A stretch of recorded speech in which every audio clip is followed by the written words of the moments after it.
دوستانو له تیرو درې څلورو ورځو راهیسې په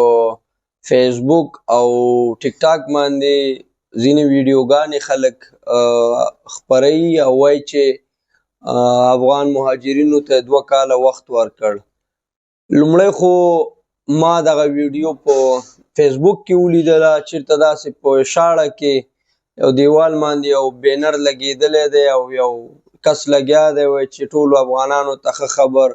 او مهاجرینو ته 2 کاله وخت ورکوي. نو دا ښه خبر او دا وخت ورکول په دغه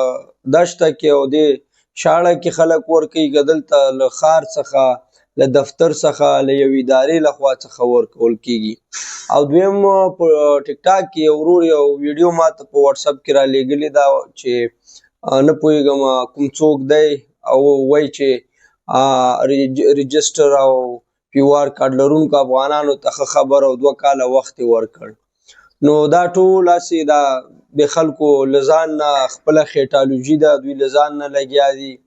په دې باره کې تر اوسه پورې کومه فیصله نه ده شوې. البته حکومت او یونیسیار په دې باندې لګیا دي، ایډوکسي روانه ده، خبرې روانې دي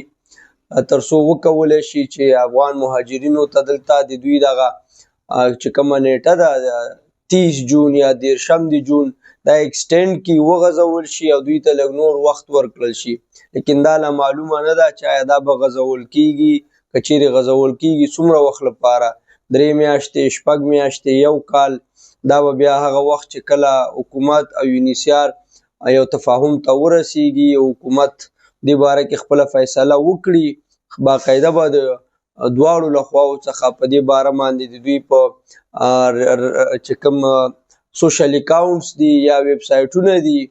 هغې باندې به هم خبر خپور شي چې هره افغان مهاجرینو ته دومره وخت ورکړ. نو تر هغو پورې دا د فیسبوک او ټیک ټاک چې کوم خلک لګیا دي وایي چې وخت یې ورکړ، دا وشو هغه وشو، دا صرف تاسو ته هغه مینټلیټي چې کومه ده ستاسو هغه ذهني چې کومه پریشاني ده هغه درته نوره هم زیاتوي او یو تشویش کې ما چې دې شیانو باندې باور مه کوئ.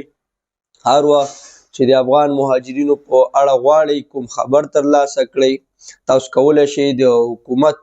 چې کوم رسمي ادرسونه دي، ویب سایټونه دي، هغه وګورئ، د یونیسیار چې کوم سوشل اکاونټس دي هغه وګورئ، داسې افغان کمیشنریټ یا منسټري اف سفران د دوی ویب سایټ وګورئ،